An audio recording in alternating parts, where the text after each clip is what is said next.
Our next speaker will be Arnold August. Arnold is a Montreal-based author and journalist who has written several books on Cuba and Cuba-US relations, and won many awards for his journalism, both in North and South America, in Europe, and the Middle East. So, Arnold, please go ahead. Thank you for inviting me in order to provide me with an opportunity to lend my voice with those of all the other distinguished panelists regarding Comrade Che.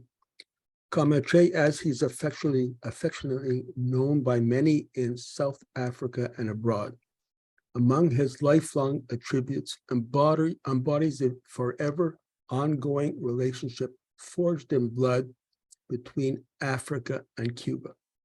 On November 5th, 1975, Cuba reached its decision to intervene in Angola and wage a war in alliance with the Angolan revolutionaries against the US-backed apartheid regime, known as Operation Carlota.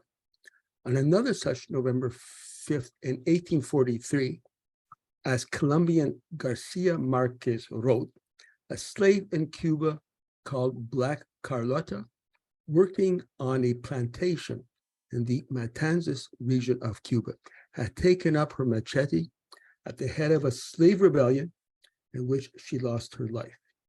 It was in homage to her that the Solidarity Action in Angola bore her name, Operation Carlota.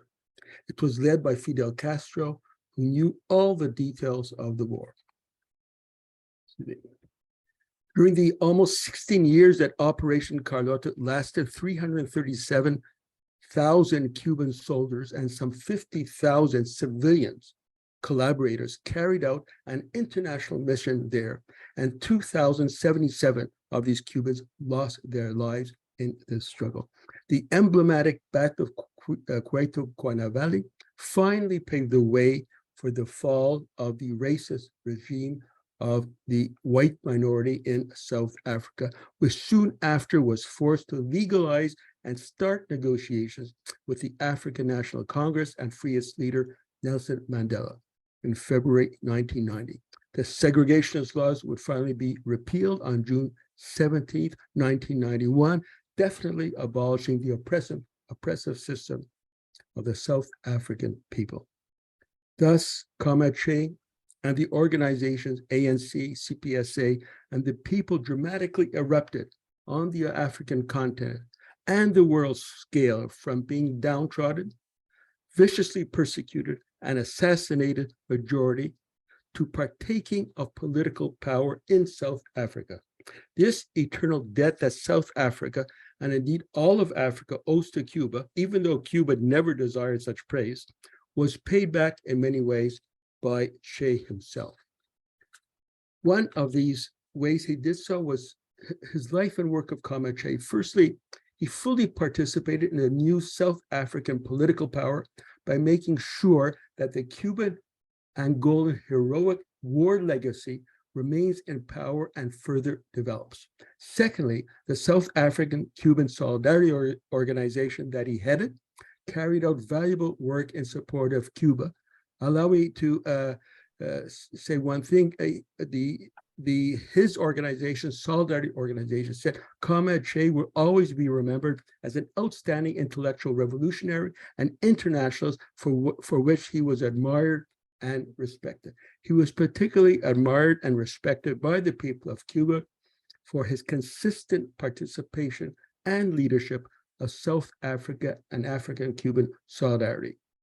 Material aid. Yes, they also carried out a lot of work on material aid, but also very important on key political issues in the defense of Cuba. For example, the July 11th color revolution attempts by the US and its allies. They issued a very strong statement on that, saying the South Africa salutes the heroic people of Cuba and the Cuban Revolution that despite the genocidal blockade during all of these decades is able to guarantee universal access to high standards of free medical care, education, social security, sports, music, and culture, and also produce important vaccines to roll back the impact of the coronavirus. They continue, we express our unflinching solidarity with the Cuban Revolution, the Cuban Socialist State, and the people of Cuba.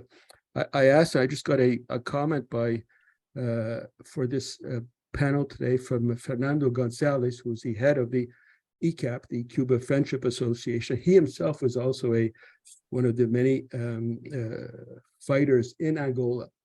This is what their message is, which also applies to us here. Dear brothers and sisters of the South African Cuban Friendship Society, with deep consternation, we received the sad news of the physical disappearance of the great friend of Cuba, Chris Matlhako. To his family and friends, our most sincere condolences. I would just like to close just one last minute, and that is Comrade Che. He was a communist right from the beginning of that struggle. And at a time today, in the context of the Russian special military opposition and the war there was an unprecedented political, cultural, ideological war against communism, against communists. But Comrade Che, he remained a communist right to the last second of his day. Thank you very much. I'm Michael Hudson. I'm appearing here for the International Manifesto Group. If you like this video and ones like it, please subscribe. For more information, go to the address on the screen.